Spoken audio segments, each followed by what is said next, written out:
Mark, go ahead. Cheers, Ryan. Hey, Skip, how's it going? Good, you? Doing well, long time.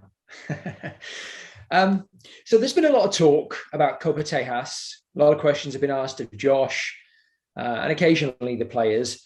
But I'd be curious to kind of get that on pitch view. So when you're playing against FC Dallas or Houston, obviously the last Dynamo game was kind of rough. Are they talking trash? I mean, are they kind of in your ear about being the best team in Texas? Does that actually happen at the field level? Oh, I can only speak for myself personally. No, I mean, I don't really get into trash talking.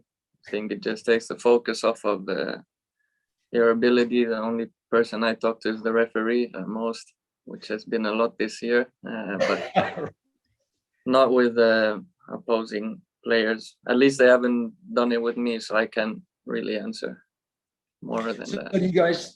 So consequently, then when you guys are on the field playing, are you aware of what's going on in the stands? Are you aware of the additional energy, of the additional focus, the kind of the heightened focus that fans have on those particular matches? No, because once you play, you're more like in a tunnel vision, and maybe you'll sometimes catch glimpses of it, but otherwise you're in the tunnel vision, and because you're playing, you're focused more on that. So no. Fair enough. All right, thanks, Skipper. No worries. Thanks, Mark. Let's go to Zach Smith. Zach? Thanks. Alex, we're talking to Tomas, or we're supposed to talk to Tomas in a little bit. Since the two of you have been playing in kind of a similar area of the field the last few games, I'm wondering how you've seen him kind of grow into his position or the league, especially since Sebastian joined. I know he was challenged a little bit earlier in the season by the coaching staff, but I'm curious your kind of perspective on how Tomas has kind of gotten better, maybe.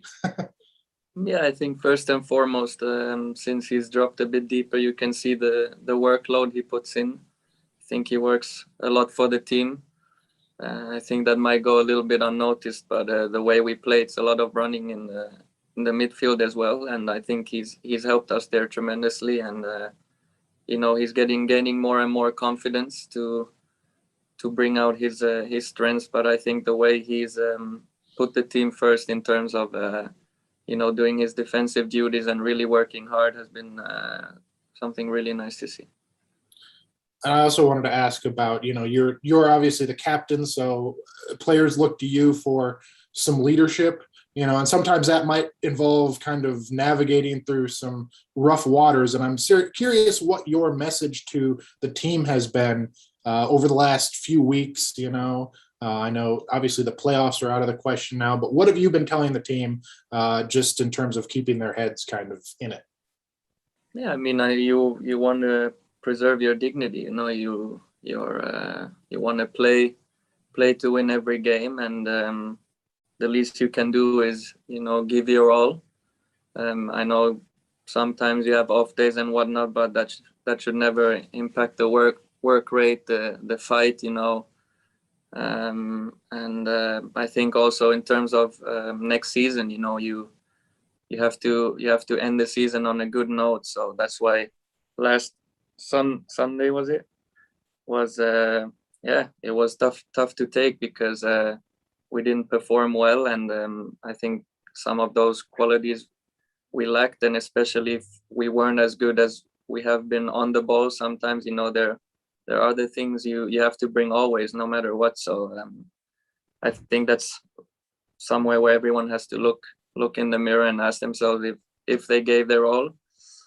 But otherwise, like I said, for next season, you want to end on a high note, have a clean sheet, and then come in, because we can't sit here and always talk, because in the end, words don't mean that much. It's the actions you take on the pitch, the lessons you learn, and I think that's something we need to focus on.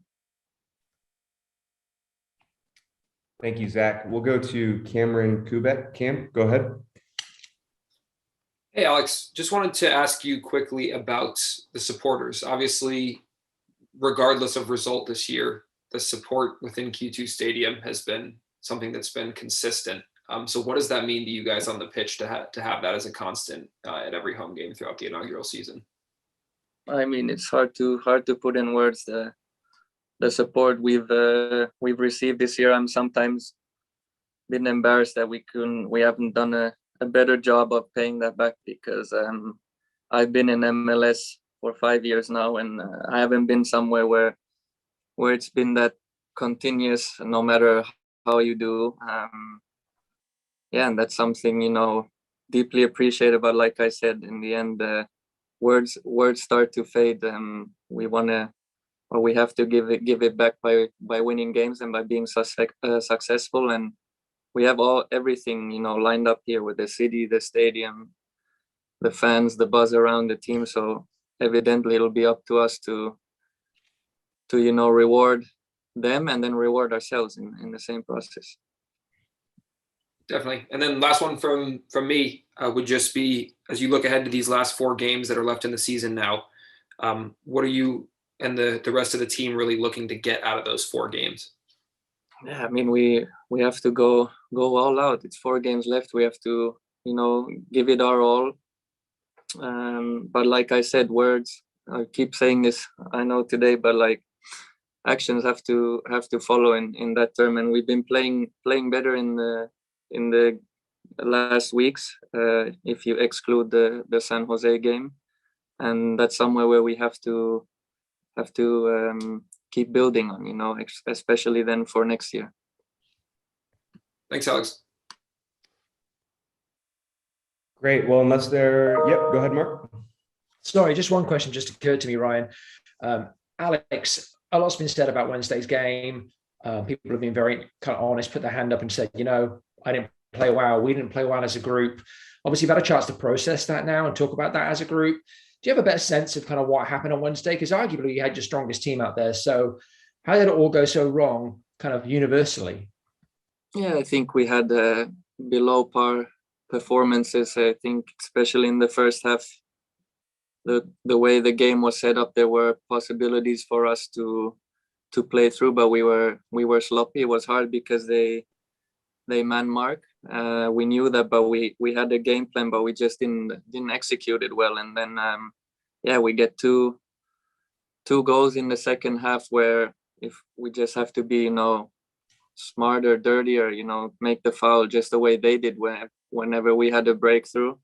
They take the tactical foul and take the yellow card, and the situation would be done with that. So I think that's a theme a little bit this year too, where we just have to be more intelligent and read the game better, or especially situations, moments that we can kill in the beginning that end up costing us. So that's just something every player has to have that instinct when to maybe just shoot the ball in the stands or make a tactical foul to stop the play. So that's something we'll have to learn, because they're decisive in games.